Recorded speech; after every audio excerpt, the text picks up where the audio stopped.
Wondering how to make sure your favorite bedtime stories podcast can keep making new episodes? The answer is elementary, my dear listener. If you're enjoying the podcast and never miss an episode, we invite you to become a Spotify supporter through the link in the show notes. Your support helps us cover the costs of creating this podcast and ensures we can continue bringing you the best Sherlock Holmes bedtime experience, completely free.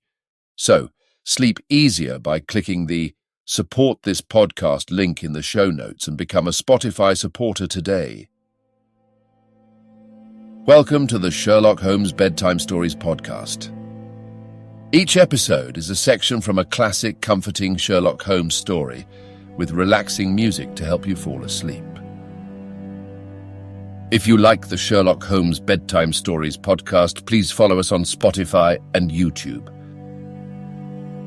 These are great zero-cost ways to support the podcast.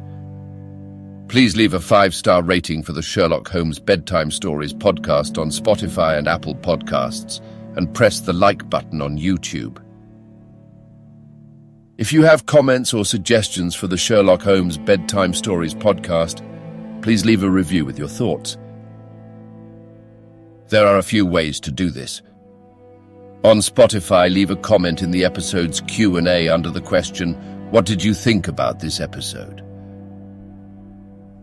On YouTube, leave a comment on an episode video. And on Apple Podcasts, write a review for the show. We do read every review and comment and want to make sure this podcast helps you get a good night's sleep. And finally, please follow Sherlock Holmes Bedtime Stories on Instagram. We post about upcoming episodes, fun facts from the world of Sherlock Holmes, and tips to help you get a good night's sleep.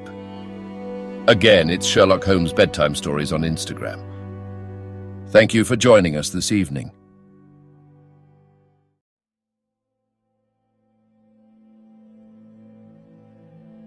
Now it's time to relax. Let your body fall into a comfortable position in your bed and drift gently into a state of total relaxation with tonight's story. The Valley of Fear. Part 2, The Scourers.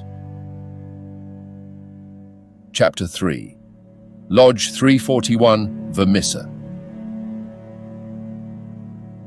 On the day following the evening which had contained so many exciting events, McMurdo moved his lodgings from old Jacob Shafter's and took up his quarters at the widow McNamara's on the extreme outskirts of the town. Scanlon, his original acquaintance aboard the train, had occasion shortly afterwards to move into Vermissa, and the two lodged together. There was no other boarder, and the hostess was an easy-going old Irish woman who left them to themselves, so that they had a freedom for speech and action welcome to men who had secrets in common. Shafter had relented to the extent of letting McMurdo come to his meals there when he liked, so that his intercourse with Etty was by no means broken. On the contrary, it drew closer and more intimate as the weeks went by. In his bedroom at his new abode, McMurdo felt it safe to take out the coining molds, and under many a pledge of secrecy, a number of brothers from the lodge were allowed to come in and see them, each carrying away in his pocket some examples of the false money so cunningly struck that there was never the slightest difficulty or danger in passing it. Why, with such a wonderful art at his command, McMurdo should condescend to work at all was a perpetual mystery to his companions, though he made it clear to anyone who asked him that if he lived without any visible means, it would very quickly bring the police upon his track. One policeman was indeed after him already, but the incident, as luck would have it, did the adventurer a great deal more good than harm. After the first introduction, there were few evenings when he did not find his way to McGinty's saloon, there to make closer acquaintance with the boys, which was the jovial title by which the dangerous gang who infested the place were known to one another. His dashing manner and fearlessness of speech made him a favorite with them all, while the rapid and scientific way in which he polished off his antagonist in an all-in barroom scrap earned the respect of that rough community. Another incident, however, raised him even higher in their estimation.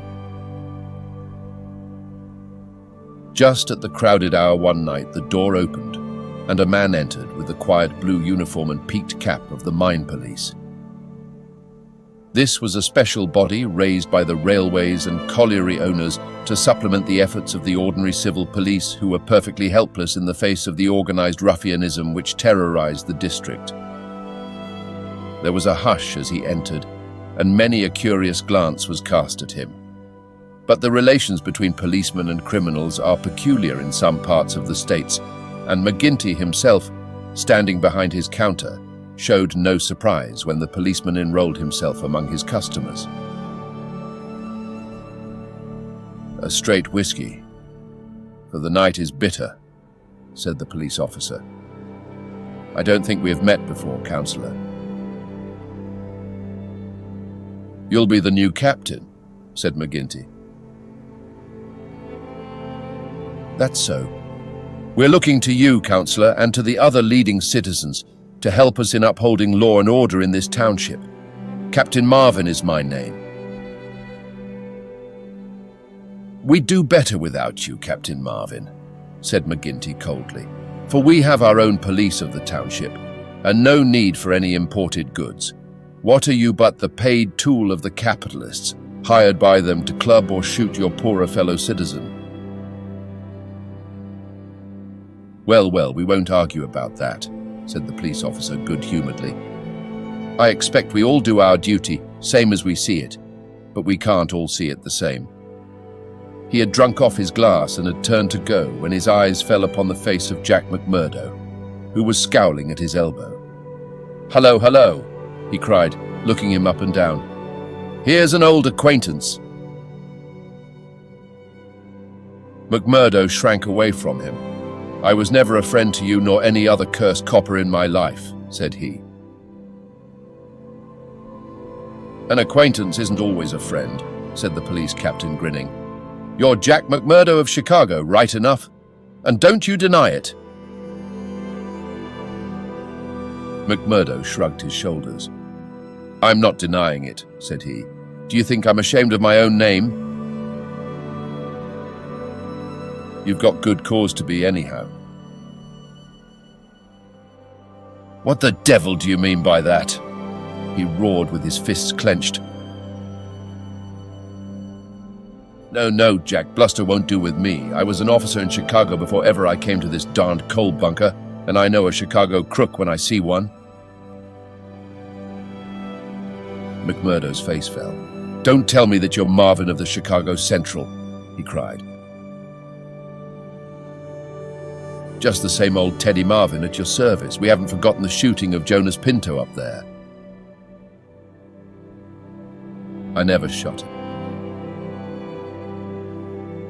"Did you not?" "That's good impartial evidence, ain't it? Well, his death came in uncommon handy for you, or they would have had you for shoving the queer. Well, we can let that be bygones, for between you and me, and perhaps I'm going further than my duty in saying it, they could get no clear case against you, and Chicago's open to you tomorrow." "I'm very well where I am." "Well, I've given you the pointer and you're a sulky dog not to thank me for it." "Well, I suppose you mean well, and I do thank you," said McMurdo in no very gracious manner. "It's mum with me so long as I see you living on the straight," said the captain. "But, by the Lord, if you get off after this, it's another story. So, good night to you, and good night, Councillor." He left the barroom, but not before he had created a local hero. McMurdo's deeds in far Chicago had been whispered before. He had put off all questions with a smile, as one who did not wish to have greatness thrust upon him. But now the thing was officially confirmed. The bar loafers crowded round him and shook him heartily by the hand. He was free of the community from that time on. He could drink hard and show little trace of it. But that evening, had his mate Scanlon not been at hand to lead him home, the fated hero would surely have spent his night under the bar. On a Saturday night, McMurdo was introduced to the lodge. He had thought to pass in without ceremony as being an initiate of Chicago, but there were particular rites in Vermissa of which they were proud, and these had to be undergone by every postulant. The assembly met in a large room reserved for such purposes at the Union House.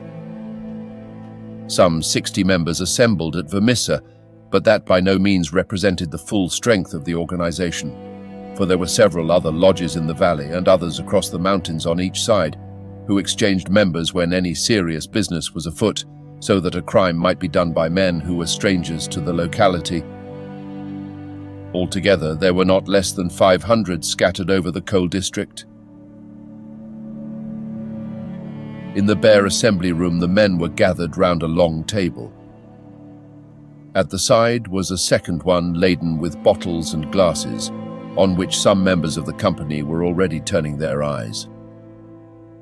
McGinty sat at the head with a flat black velvet cap upon his shock of tangled black hair and a coloured purple stole round his neck, so that he seemed to be a priest presiding over some diabolical ritual. To right and left of him were the higher lodge officials, the cruel, handsome face of Ted Baldwin among them. Each of these wore some scarf or medallion as emblem of his office. They were, for the most part, men of mature age, but the rest of the company consisted of young fellows from 18 to 25, the ready and capable agents who carried out the commands of their seniors. Among the older men were many whose features showed the tigerish, lawless souls within. But looking at the rank and file, it was difficult to believe that these eager and open-faced young fellows were in very truth a dangerous gang of murderers, whose minds had suffered such complete moral perversion that they took a horrible pride in their proficiency at the business and looked with deepest respect at the man who had the reputation of making what they called a clean job. To their contorted natures, it had become a spirited and chivalrous thing to volunteer for service against some man who had never injured them, and whom in many cases they had never seen in their lives. The crime committed, they quarrelled as to who had actually struck the fatal blow and amused one another and the company by describing the cries and contortions of the murdered man. At first they had shown some secrecy in their arrangements, but at the time which this narrative describes their proceedings were extraordinarily open, for the repeated failure of the law had proved to them that, on the one hand, no one would dare to witness against them, and on the other, they had an unlimited number of staunch witnesses upon whom they could call, and a well-filled treasure chest from which they could draw the funds to engage the best legal talent in the state. In 10 long years of outrage, there had been no single conviction, and the only danger that ever threatened the Scourers lay in the victim himself, who, however outnumbered and taken by surprise, might and occasionally did leave his mark upon his assailants. McMurdo had been warned that some ordeal lay before him, but no one would tell him in what it consisted. He was led now into an outer room by 2 solemn brothers. Through the plank partition, he could hear the murmur of many voices from the assembly within. Once or twice he caught the sound of his own name, and he knew that they were discussing his candidacy. Then there entered an inner guard with a green and gold sash across his chest. "The bodymaster orders that he shall be trussed, blinded, and entered," said he. The 3 of them removed his coat, turned up the sleeve of his right arm, and finally passed a rope round above the elbows and made it fast. They next placed a thick black cap right over his head and the upper part of his face so that he could see nothing. He was then led into the assembly hall. It was pitch dark and very oppressive under his hood. He heard the rustle and murmur of the people round him, and then the voice of McGinty sounded dull and distant through the covering of his ears. "John McMurdo, said the voice. "Are you already a member of the ancient order of Freemen?" He bowed in assent. "Is your lodge number 29, Chicago?" He bowed again. "Dark nights are unpleasant," said the voice. "Yes, for strangers to travel," he answered. "The clouds are heavy." "Yes, a storm is approaching." "Are the brethren satisfied?" asked the bodymaster. There was a general murmur of assent. "We know, brother, by your sign and by your countersign that you are indeed one of us," said McGinty. "We would have you know, however, that in this county and in other counties of these parts we have certain rights and also certain duties of our own which call for good men. Are you ready to be tested?" "I am." "Are you of stout heart?" "I am." "Take a stride forward to prove it."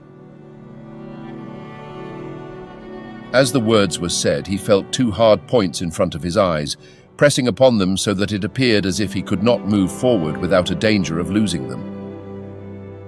Nonetheless, he nerved himself to step resolutely out, and as he did so, the pressure melted away. There was a low murmur of applause. "He is of stout heart," said the voice. "Can you bear pain?" "As well as another," he answered. "Test him." It was all he could do to keep himself from screaming out, for an agonizing pain shot through his forearm. He nearly fainted at the sudden shock of it, but he bit his lip and clenched his hands to hide his agony. "I can take more than that," said he. This time there was loud applause. A finer first appearance had never been made in the lodge. Hands clapped him on the back, and the hood was plucked from his head. He stood blinking and smiling amid the congratulations of the brothers. "One last word, Brother McMurdo," said McGinty. "You have already sworn the oath of secrecy and fidelity, and you are aware that the punishment for any breach of it is instant and inevitable death." "I am," said McMurdo. "And you accept the rule of the bodymaster for the time being under all circumstances?" "I do." "Then in the name of Lodge 341 Vermissa, I welcome you to its privileges and debates. You will put the liquor on the table, Brother Scanlon, and we will drink to our worthy brother." McMurdo's coat had been brought to him, but before putting it on, he examined his right arm, which still smarted heavily. There on the flesh of the forearm was a circle with a triangle within it, deep and red as the branding iron had left it. One or two of his neighbors pulled up their sleeves and showed their own lodge marks. "We've all had it," said one, "but not all as brave as you over it." "Tut, it was nothing," said he, "but it burned and ached all the same." When the drinks which followed the ceremony of initiation had all been disposed of, the business of the lodge proceeded. McMurdo, accustomed only to the prosaic performances of Chicago, listened with open ears and more surprise than he ventured to show to what followed. "The first business on the agenda paper," said McGinty, "is to read the following letter from Division Master Windle of Merton County Lodge 249. He says, "Dear Sir, there is a job to be done on Andrew Ray of Ray and Sturmash, coal owners, near this place. You will remember that your lodge owes us a return, having had the service of 2 brethren in the matter of the patrolman last fall. You will send 2 good men. They will be taken charge of by Treasurer Higgins of this lodge, whose address you know. He will show them when to act and where. Yours in freedom, J.W. Windle, DMAOF. Windle has never refused us when we have had occasion to ask for the loan of a man or 2, and it is not for us to refuse him. McGinty paused and looked round the room with his dull, malevolent eyes. Who will volunteer for the job? Several young fellows held up their hands. The bodymaster looked at them with an approving smile. You'll do, Tiger Cormac. If you handle it as well as you did the last, you won't be wrong. And you, Wilson. I've no pistol, said the volunteer, a mere boy in his teens. It's your first, is it not? Well, you have to be blooded some time. It will be a great start for you. As to the pistol, you'll find it waiting for you, or I'm mistaken. If you report yourselves on Monday, it will be time enough. You'll get a great welcome when you return. Any reward this time? Asked Cormac, a thick-set, dark-faced, brutal-looking young man, whose ferocity had earned him the nickname of Tiger. Never mind the reward, you just do it for the honor of the thing. Maybe when it is done, there will be a few odd dollars at the bottom of the box. What has the man done? Asked young Wilson. Sure, it's not for the likes of you to ask what the man has done. He has been judged over there. That's no business of ours. All we have to do is to carry it out for them, same as they would for us. Speaking of that, 2 brothers from the Merton Lodge are coming over to us next week to do some business in this quarter. Who are they? Asked someone. Faith, it is wiser not to ask. If you know nothing, you can testify nothing, and no trouble can come of it. But they are men who will make a clean job when they are about it. And time too, cried Ted Baldwin. Folk are getting out of hand in these parts. It was only last week that 3 of our men were turned off by Foreman Blaker. It's been owing him a long time, and he'll get it full and proper. Get what? McMurdo whispered to his neighbor. The business end of a buckshot cartridge, cried the man with a loud laugh. What think you of our ways, brother?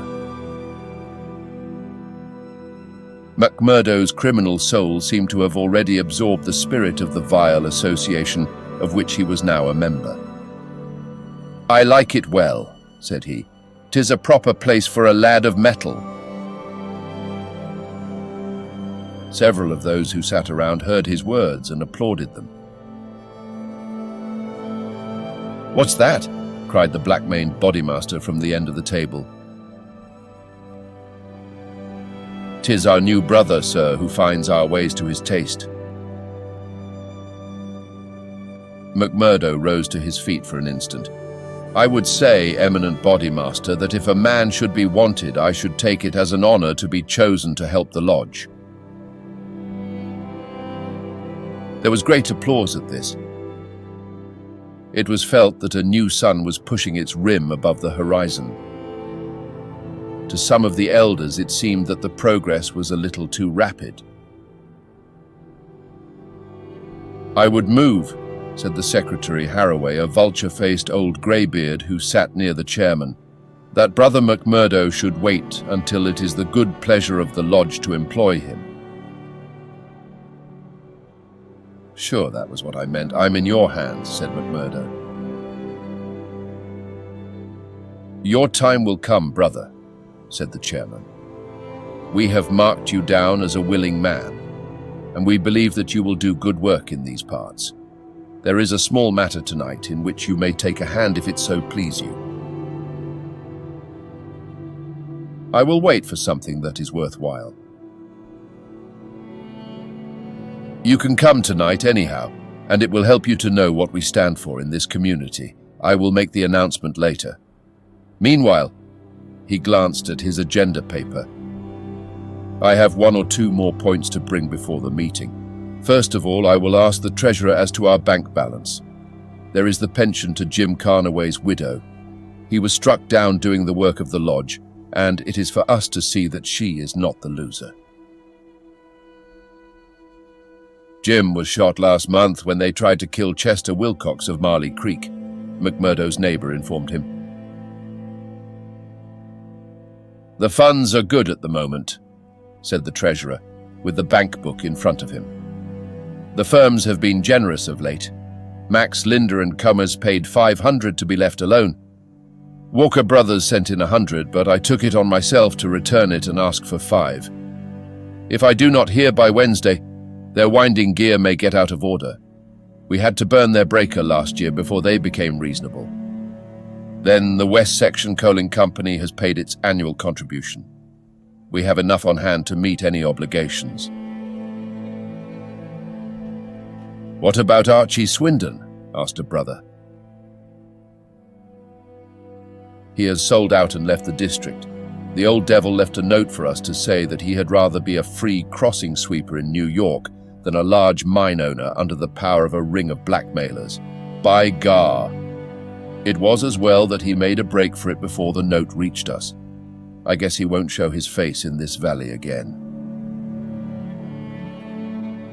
An elderly, clean-shaved man with a kindly face and a good brow rose from the end of the table which faced the chairman. "Mr. Treasurer," he asked, "may I ask who has bought the property of this man that we have driven out of the district?" "Yes, Brother Morris, it has been bought by the State and Merton County Railroad Company." "And who bought the mines of Todman and of Lee that came into the market in the same way last year?" "The same company, Brother Morris." "And who bought the ironworks of Manson and of Schumann and of Van Deher and of Atwood, which have all been given up of late?" "They were all bought by the West Gilmerton General Mining Company." "I don't see, Brother Morris," said the chairman, "that it matters to us who buys them, since they can't carry them out of the district." "With all respect to you, eminent bodymaster, I think it may matter very much to us. This process has been going on now for 10 long years. We are gradually driving all the small men out of trade. What is the result? We find in their places great companies like the Railroad or the General Iron, who have their directors in New York or Philadelphia and care nothing for our threats. We can take it out of their local bosses, but it only means that others will be sent in their stead, and we are making it dangerous for ourselves. The small men could not harm us. They had not the money nor the power. So long as we did not squeeze them too dry, they would stay on under our power. But if these big companies find that we stand between them and their profits, they will spare no pains and no expense to hunt us down and bring us to court." There was a hush at these ominous words, and every face darkened as gloomy looks were exchanged. So omnipotent and unchallenged had they been, that the very thought that there was possible retribution in the background had been banished from their minds. And yet the idea struck a chill to the most reckless of them. "It is my advice," the speaker continued, "that we go easier upon the small men. On the day that they have all been driven out, the power of this society will have been broken. Unwelcome truths are not popular." There were angry cries as the speaker resumed his seat. McGinty rose with gloom upon his brow. "Brother Morris," said he, "you were always a croaker. So long as the members of this lodge stand together, there is no power in the United States that can touch them. Sure, have we not tried it often enough in the law courts? I expect the big companies will find it easier to pay than to fight, same as the little companies do. And now, brethren," McGinty took off his black velvet cap and his stole as he spoke, "this lodge has finished its business for the evening, save for one small matter which may be mentioned when we are parting. The time has now come for fraternal refreshment and for harmony." Strange indeed is human nature.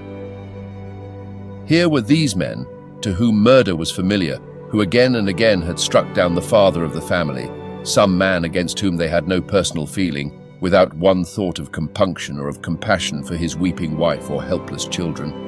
And yet the tender or pathetic in music could move them to tears.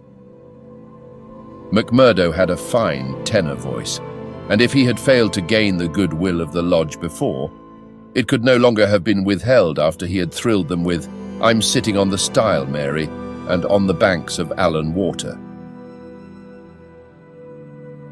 In his very first night, the new recruit had made himself one of the most popular of the brethren, marked already for advancement and high office.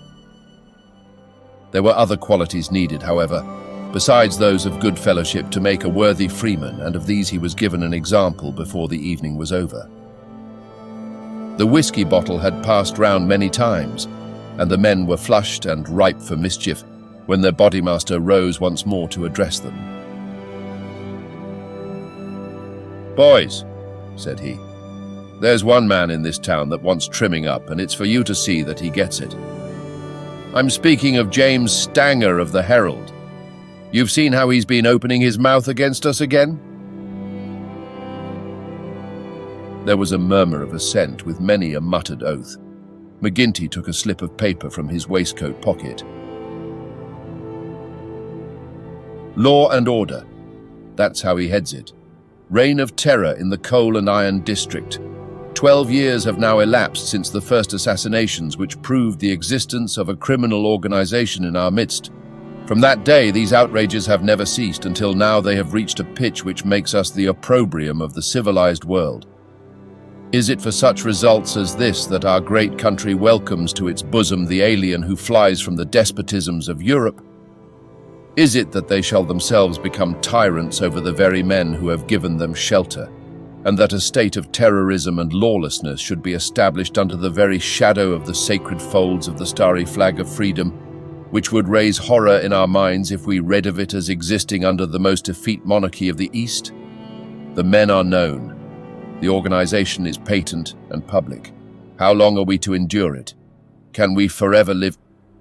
Sure, I've read enough of the slush," cried the chairman, tossing the paper down upon the table.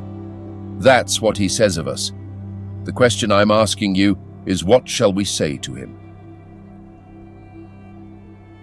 "Kill him," cried a dozen fierce voices.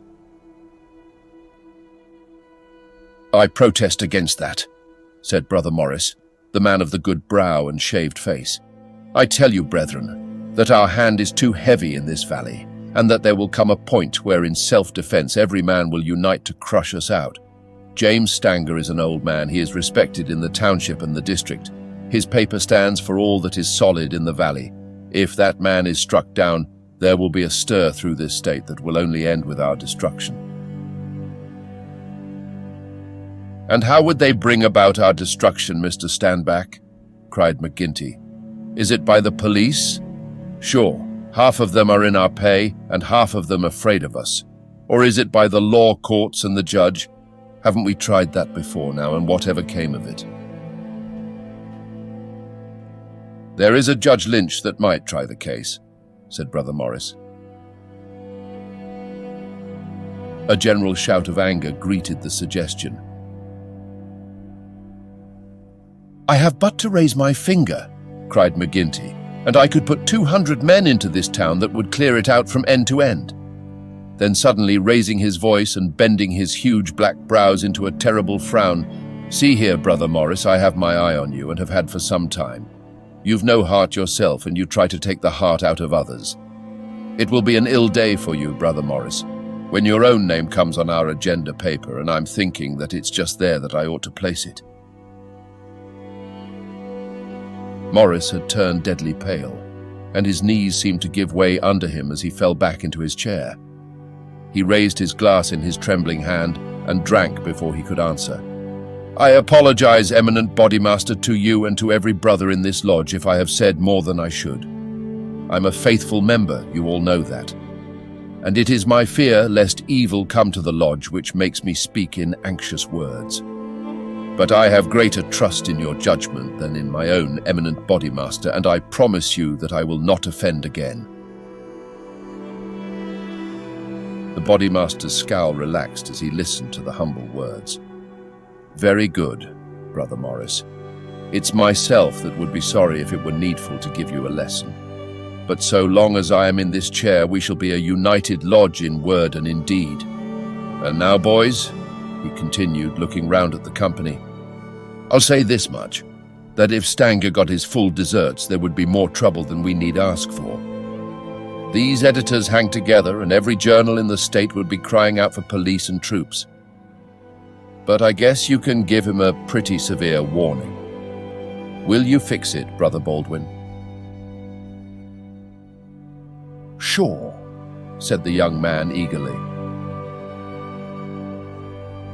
"How many will you take?" "Half a dozen and 2 to guard the door. You'll come, Gower, and you, Mansell, and you, Scanlon, and the 2 Willoughbys." "I promised the new brother he should go," said the chairman. Ted Baldwin looked at McMurdo with eyes which showed that he had not forgotten nor forgiven. "Well, he can come if he wants," he said in a surly voice. "That's enough. The sooner we get to work, the better." The company broke up with shouts and yells and snatches of drunken song. The bar was still crowded with revelers, and many of the brethren remained there. The little band who had been told off for duty passed out into the street, proceeding in 2s and 3s along the sidewalk so as not to provoke attention. It was a bitterly cold night, with a half-moon shining brilliantly in a frosty, star-spangled sky. The men stopped and gathered in a yard which faced a high building. The words, "Vermissa Herald," were printed in gold lettering between the brightly lit windows. From within came the clanking of the printing press. "Here, you," said Baldwin to McMurdo. "You can stand below at the door and see that the road is kept open for us. Arthur Willoughby can stay with you. You others come with me. Have no fears, boys, for we have a dozen witnesses that we are in the Union Bar at this very moment." It was nearly midnight, and the street was deserted save for 1 or 2 revelers upon their way home. The party crossed the road, and pushing open the door of the newspaper office, Baldwin and his men rushed in and up the stair which faced them. McMurdo and another remained below. From the room above came a shout, a cry for help, and then the sound of trampling feet and of falling chairs. An instant later, a grey-haired man rushed out on the landing. He was seized before he could get farther, and his spectacles came tinkling down to McMurdo's feet. There was a thud and a groan. He was on his face, and half a dozen sticks were clattering together as they fell upon him. He writhed, and his long, thin limbs quivered under the blows. The others ceased at last, but Baldwin, his cruel face set in an infernal smile, was hacking at the man's head, which he vainly endeavored to defend with his arms. His white hair was dabbled with patches of blood.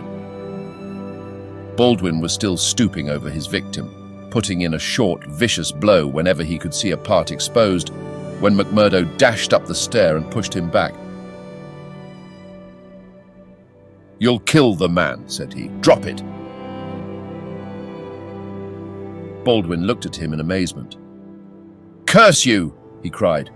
"Who are you to interfere? You that are new to the lodge, stand back!" He raised his stick, but McMurdo had whipped his pistol out of his pocket. "Stand back yourself," he cried. "I'll blow your face in if you lay a hand on me. As to the lodge, wasn't it the order of the bodymaster that the man was not to be killed?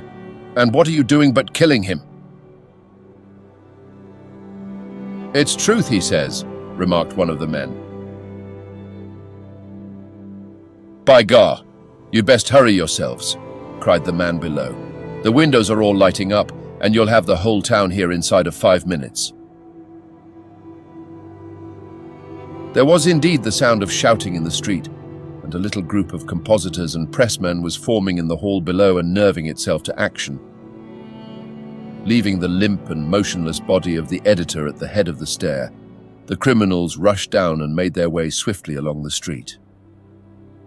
Having reached the Union House, some of them mixed with the crowd in McGinty's saloon, whispering across the bar to the boss that the job had been well carried through. Others, and among them McMurdo, broke away into side streets, and so by devious paths to their own homes.